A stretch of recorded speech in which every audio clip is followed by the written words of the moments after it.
Hello, I'm Susan Rothbard, and I'm delighted to be here today to read some of my poems as part of the Hoboken Public Library's Positively Poetry series in celebration of Poetry Month this April. Many thanks to Ethan Galvin for inviting me to participate and to all of the other poets who have shared their work. When Ethan first contacted me about this reading, he said the focus was on spring and nature and being uplifting. And my first thought was that I didn't know if I had enough poems that fit all of those criteria. So I looked through my work and discovered that while I didn't have that many poems about spring, many of the poems did have a clear seasonal reference. So I decided to organize this reading by season. And while not every moment in every poem is uplifting, I hope that overall this reading leaves you feeling positively, as its title suggests. I'm going to be reading mostly from my book, Birds of New Jersey, which was awarded the 2020 Dogfish Head Poetry Prize and was published in January by Broadkill River Press. I'm also going to read a couple of new poems, but most of them will be from the book. So I'm going to start with spring, because that's the season of beginning. And this first poem grew out of comments people have made in the past and about my voice in my poetry being very consistent. And I took that as a flaw for me, something I wanted to change. I didn't want to be that predictable. So this is about that, and it's also about spring. Your voice. Your voice will always sound the same, but when you call and give your name to strangers, they won't know it's you the way your mother does each Sunday when you dial her number. Ask her all the questions you have asked her every Sunday. How's the weather? How's her neck? The leaky roof? Her dying friends? And all the time you talk, you stand and stare outside, more taken by the cardinals that have returned to your backyard today. Her answers drowned by all that red. You count them, 8, you think, though when they flit from branch to feeder fast like that, you can't be sure. There's nothing sure about the birds, of course. You know these 8 might not be those you saw last week, but still, you want to think they are. They know your house. They've sent word that here's a place, a home, that's always full of seed, and they will always come, and you will learn their song, and something in your voice will change. This next poem is the poem that gives the title to the book, Birds of New Jersey, because there's a reference in the book to the actual field guide, Birds of New Jersey, although the book is not just about birds at all. There are many poems, though, about them. Feeding the birds. I wanted them to come, wanted cardinals, jays, a goldfinch, that yellow most of all. I bought binoculars, Birds of New Jersey, learned to recognize mourning doves, the black spots they shared, how they got their name. My husband began to look out the window each morning, shouted for me when they came, bought a bird bath because he'd learned that birds get thirsty. Our children laughed at us as they raced out of the house, but I liked all that learning. Then I learned about grackles. I told myself I didn't mind them. Their iridescent blue heads were beautiful. I didn't know they would take over, scare the other birds away, that I'd admit they were ugly, by seed they won't eat. Now the empty suet feeder sways like a hanged man on the branch where the grackles once perched, and I watch from the window. I could not choose my children this way.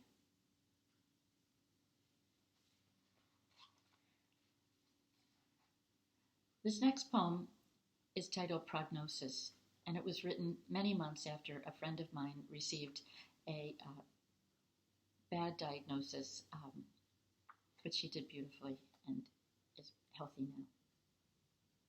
Prognosis. What I hate about March is the tease, not the roar, not the snow, but the jonquil, the polyp, the trick of the clock springing forward until the phone rings and it's bad news. What else could it be at this hour of yellowing light and ridiculous promise?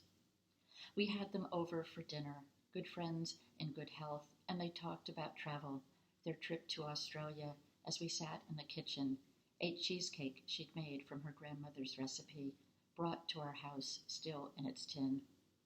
When she leaned toward her husband to feed him a bite, I wanted her life.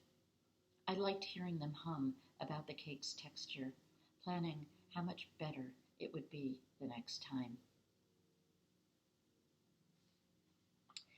This last spring poem was written more recently, post-vaccination for me, and thinking about the idea of being able to finally get out in the world after having been inside for so long.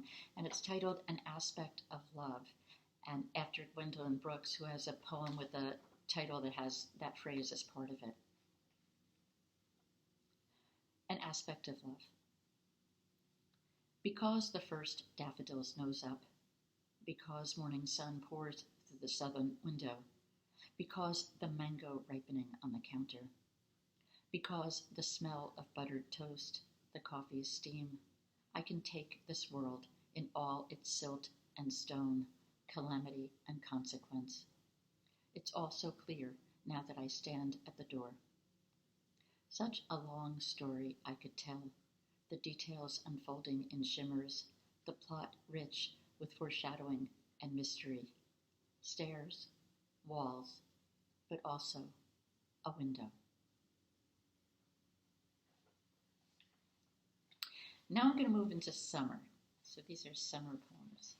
And the first one is a short poem, and it's titled Pinching Petunias. I grasp below the tiny cup with its green pod inside that once tricked me into thinking it was the seed of a new flower. Not easy to pull out such green, and hard also to clip the furled stillborn, its skin elderly translucent. Every morning new blooms, and always some that droop. Small help to know the difference between the imposter and the little bud that reaches up its hand.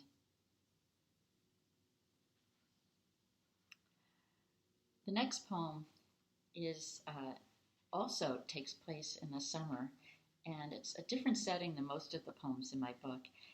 I've been fortunate to attend many workshops at the Fine Arts Work Center in Provincetown, Massachusetts, and one summer I was there, and our workshop leader took us to the dunes, and we watched painting artists working at their easels there, and this poem grew out of that. Ways to step into the world. It is hot, and I have chosen to watch not the whales or the ocean, which goes on forever, but the painters clustered in the shade, heads bent toward canvas. If you didn't know they were there, you might mistake the flashes of color for a bird's wing or a tangled kite. One artist sees the scene in a wash of pale greens, blues, browns. Next to her, another idea of blue melds with orange. One man includes the detail of a broken pier. The painter to his left lifts us to sky. But I am most taken by the woman who has tucked herself in the shade so deeply I think she is hiding. She paints a beach plum. The fruit on her canvas magnifies the one on the tree. The other painters have made the world small. She has made it so large.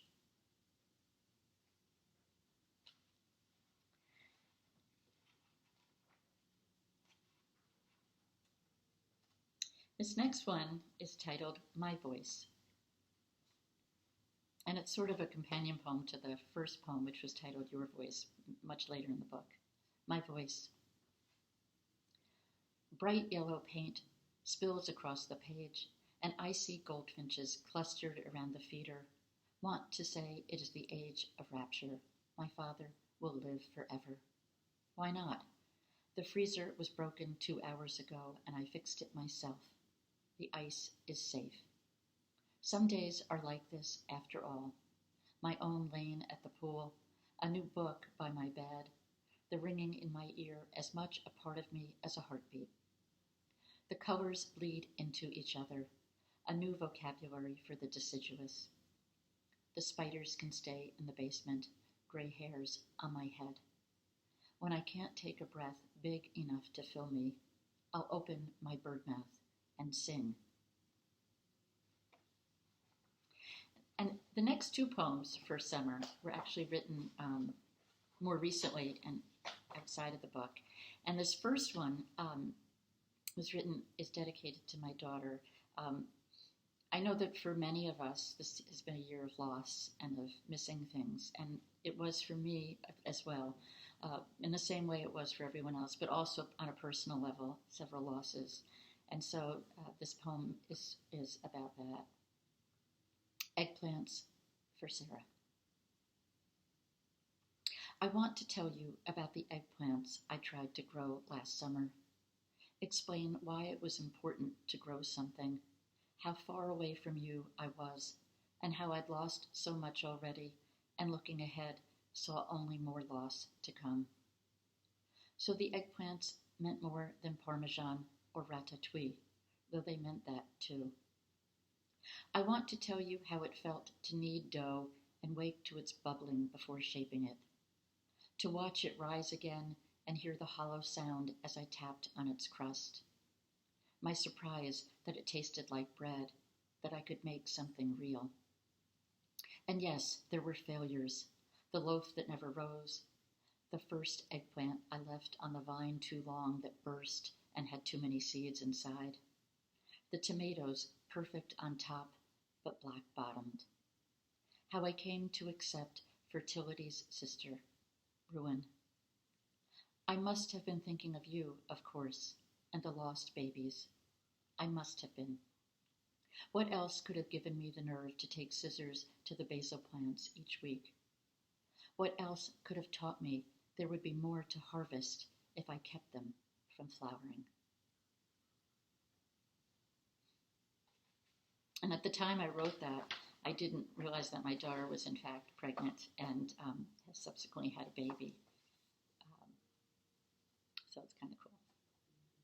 This next one, also written about this past summer, is titled Anticipation, and there's a reference to a dog that we rescued last May, which was one of the positive things that came out of this pandemic for us, because she's wonderful.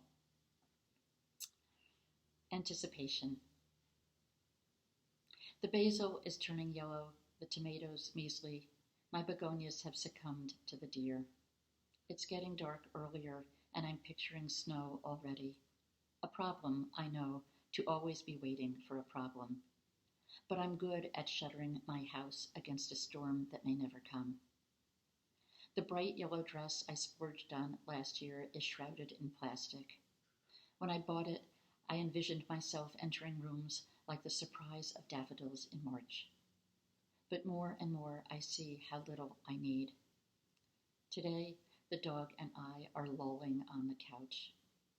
Later, I'll comb underneath her eyes, as I do each day, sated by the tiny cleansing.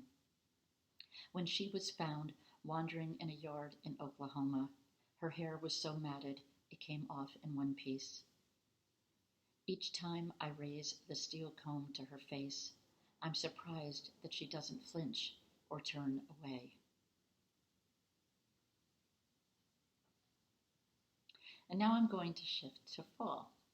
And I don't have that many fall and spring poems. I think I have more summer and winter poems, which is interesting.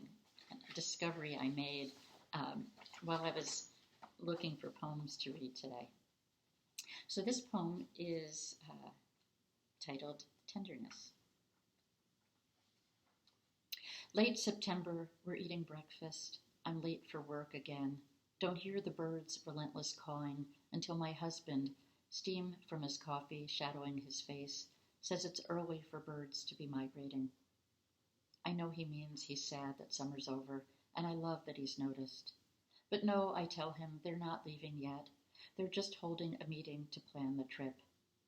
It's a big undertaking, which is why they gather this morning behind our house. They make noise like senators in a cavernous room, decide who will fly together, who at the apex, who at the tails. No one wants to be left behind.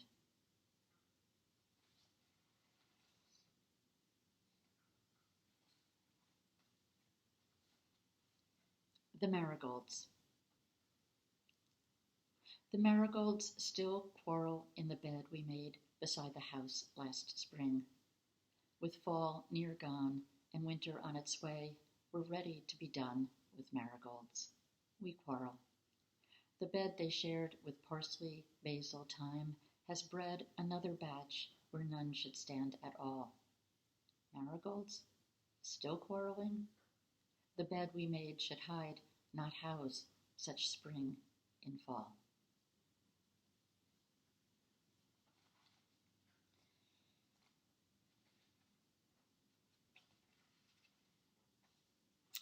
And this is another poem about a dog, and it's titled, If You Don't Have a Dog.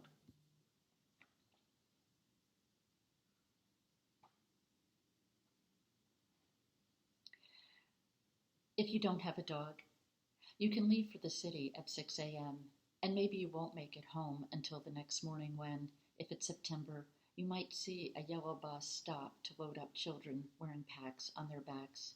And you'll worry how someone on a motorcycle can stop if he comes around a corner too fast. The thought leaves a bad taste in your mouth, reminds you how tired you are, how last night the book kept slipping from your hands as you tried to stay awake, waiting up for your son, who you worried would not walk through the door. Instead, the phone will ring, and you'll hear a low voice saying something you don't want to hear. This is how fear worms itself into your life, no matter what you do, except when you're with the dog, who's happy to bring the same orange ball to your feet in any kind of weather. This should be enough. Think of all the people who don't have dogs, how they ride the train home, coming back late, the cars ablaze with fluorescence, the tunnel leading out of the station so dark that all they see when they turn to the windows are their own faces staring back.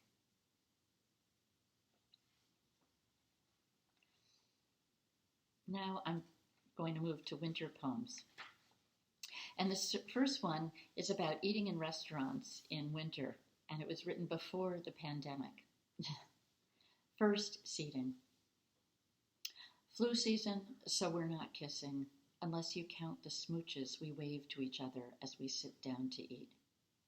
We'll be out before the second seating comes in with glitter eyes and muscled arms that reach across the table to hold hands and order tapas to share as they dip their forks from one dish to the other, from one mouth to the other, their evening beginning as I tuck myself into bed, flossed and moisturized. By the time they've paid their bill, I'll have embarked on my toss journey, flanneled in a bed that knows the contours of my body as well as I do. I should begrudge them their passion, but I've my own circadian rhythm that knows the leftovers I brought home may not be as full of promise as lithe tongues dancing together. But I've eaten this meal once already, and I know it will be good tomorrow.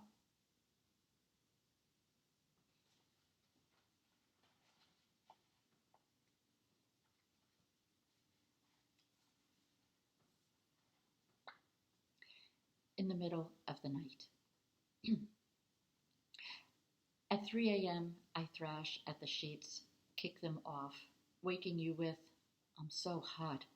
And once again, you lace your arms around me, say, I've always thought so, and we laugh. Sweaty as I am, I press back into the soft it's taken us 30 years to find.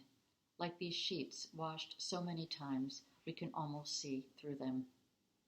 What comfort here in our quiet house, in the middle of winter, middle of the night, to feel the thrumming of each other's laughter as if our bodies are one body.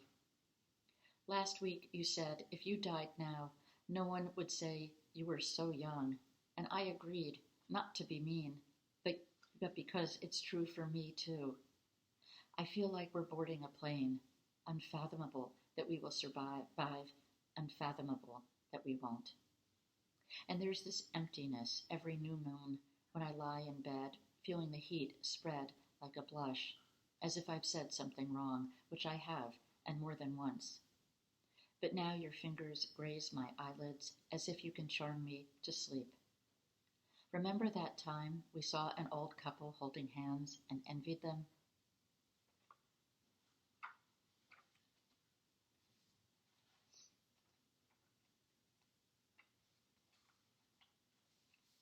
This is another bird feeder poem. Your view.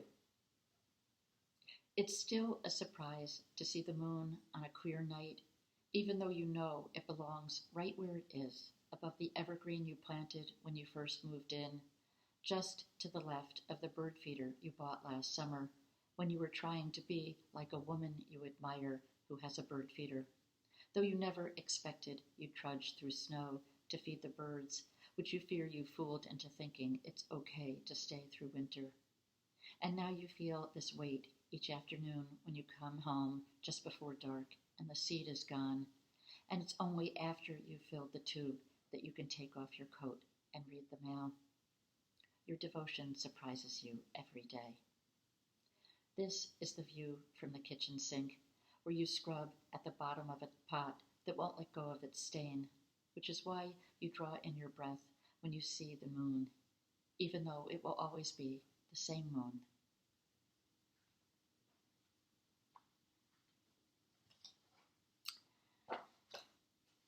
And this next one is a poem that I wrote fairly recently, but it's another winter poem. Vixen. It's 6 a.m., 25 degrees outside. Gigantic icicles hang from the eaves of the house. Beautiful, if I didn't think of one breaking off and skewering me as I walk by with the dog in the still gray light. Danger everywhere these days, so when I see a fox skulk across the road, I hold on tighter as the dog strains at her leash. But the fox doesn't deign to look at us, and I think, sneaky, even while admiring its elegant tail. It could well be the vixen who built her burrow by the house across the street last spring, foraging for food. When we called animal control about her and the kids, we were told to let them be. They wouldn't harm us. Still, they scare me. Their stealth, their forays at dawn when everyone else sleeps. Nothing like my dog, I want to say, who stares up at me with eyes I construe to be adoring as I cradle her like a baby in my arms, ignoring her animalness, teeth so sharp the slightest nip can pierce skin. Oh, to be at the same time precious and cunning, a hunter unafraid of the dark, who knows what she wants and how to get it. And I'm going to end with the last poem in my book, which happens to be a winter poem. And I didn't realize when I put the book together that I began with a spring poem and ended with a winter poem. That new. At the market today, I look for piñata apples, their soft blush yellow.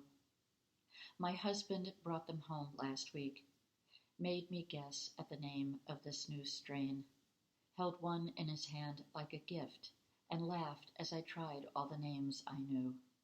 Gala, Fuji, Honeycrisp. Watched his face for clues. What to call something new?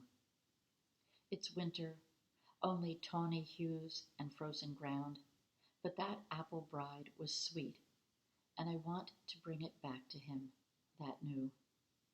When he cut it, the star inside held seeds of other stars, the way within a life are all the lives you might live, each unnamed until you name it. Thank you so much for watching and listening, and happy Poetry Month.